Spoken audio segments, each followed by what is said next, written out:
বাগেরহাটে খান জেহান আলী মাজারের দিঘিতে কুমিরে টেনে নেওয়া শিশুর মরদেহ উদ্ধার করেছে স্থানীয়রা। ভোর 4:30টার দিকে মাজার ঘাট থেকে 7 বছরের ফাতেমার মরদেহ উদ্ধার করা হয়। গতকাল রাত 8:30টার দিকে দিঘির একটি ঘাটে শিশুটি গোসল করতে নামলে তাকে টেনে নিয়ে যায় কুমির। তার চিৎকার শুনে শুরুতে মাজারে থাকা স্থানীয়রা উদ্ধারের চেষ্টা চালায়। খবর পেয়ে স্থানীয়দের সাথে উদ্ধারে নামে ফায়ার সার্ভিসও। স্থানীয়রা জানান, ফাতেমার মা একজন মানসিক প্রতিবন্ধী। মায়ের সাথে মাজারেই থাকতো ফাতেমা। বেশি ওঠার আসে 5-7 মিনিট পরে নিয়ে এখানে যখন আনা হয়েছে, কুমির তখন ওই ঘাটের থেকে ঘুরিয়ে এখানে এসে এই ঘুরিয়ে এখন বর্তমানে ওই দক্ষিণ সাইডে আছে। যে সতর্ক থাকা উচিত, যেরকম কুমিরে মানুষ লোক ধরে এরকম নামবো না বা লক্ষ্মী মন্দ, এটা তো সবাই বোঝে না যে এটা তো সবাই দিঘির ভিতরেই নামবে। দেশি বিদেশি লোকরা মাজারে আসে, তাদের নিরাপত্তা বিষয়টা নিশ্চিত করে কিভাবে এটাকে ভালো করলে ভালো হয়, যে কুমির থাকতে পারে বা জনগণের ক্ষতি হয়, মাজার ঐতিহ্য নষ্ট হয়, এবং অবশ্যই আমরা ব্যবস্থা নেব। এই বিষয়ে সবশেষ তথ্য জানাতে ঘটনাস্থল থেকে আমাদের সঙ্গে যুক্ত হচ্ছেন সহকর্মী ইয়ামিন আলী। ইয়ামিন, খুবই মর্মান্তিক একটি ঘটনা, তো আপনার কাছে বর্তমান আপডেট আর কি আছে? প্রশাসনের কেউ ঘটনাস্থলে গেছেন কিনা?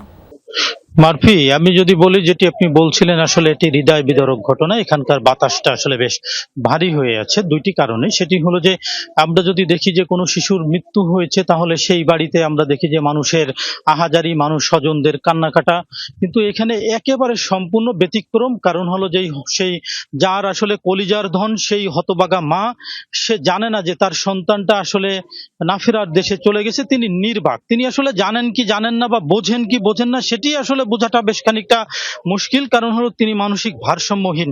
আমরা সেই মাকে দেখেছি এখানে নির্বাক বসেছিল এবং তার সন্তানের যে পোশাকটি, সেই পোশাকটি হাতে নিয়েই তিনি আসলে বসে আছেন নির্বাক। এই শিশুটি এখানেই 1 বছর যখন বয়স, তখন থেকেই এই শিশুটি এই মাজারে আসে মায়ের সঙ্গে।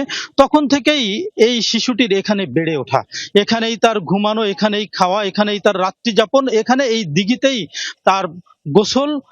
এক কথায় বলা চলে যে এটি তার আবাসস্থল, এটি তার বাড়ি, এটি তার সবকিছু। সেভাবে শিশুটি এখানে বেড়ে উঠছিল এবং এভাবেই খেলাধুলার মধ্যে মানুষের যে জীবন, সেই জীবনটি সে অতিবাহিত করছিল। ঠিক আমি এই জায়গাটা একটু দেখাতে চাই। এই ঘাটটি থেকেই, এখান থেকেই শিশুটিকে নিয়ে যায়, আর শিশুটিকে যেখান থেকে উদ্ধার করা হয় সেই জায়গাটি আমি দেখানোর জন্য একটু চেষ্টা করব। ঠিক আমার এই যে বাম দিকে এই যে ঘাটটা দেখা যাচ্ছে, একটি নৌকার মতো, ঠিক আমরা দেখানোর জন্য চেষ্টা করছি। এইখান থেকে এই শিশুটিকে উদ্ধার করা হয়েছিল। এটা ভোর 4:30টার দিকে এখান থেকে উদ্ধার করা হয়েছে।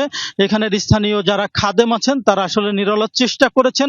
2টি নৌকায় করে তাদের সাথে যুক্ত হয়েছিলেন ফায়ার সার্ভিস এবং বন বিভাগের একটি টিম। এছাড়া প্রশাসন, স্থানীয় যারা আছে তারা এই বিষয়টিকে গুরুত্ব দিয়েই সর্বত্র এখানে চেষ্টা করেছে। এখানে আমরা দেখেছি রাত 1:30টা পর্যন্ত স্থানীয় সংসদ সদস্য তিনি অবস্থান করেছিলেন, জেলা প্রশাসক নিজে এখানে এসেছিলেন, পুলিশ সুপার এসেছিলেন, তারা অবস্থান করছিলেন। এই মুহূর্তে আমরা দেখছি যে এখানে বেশ কিছু আইন শৃঙ্খলা বাহিনীর সদস্যরা উপস্থিত আছেন। আর মৃতদেহটি ঠিক এখানে রাখা আছে। কোথায় কখন সৎকার হবে সেই বিষয়টি এখনো নিশ্চিত হয়নি। ধন্যবাদ যুক্ত হওয়ার জন্য।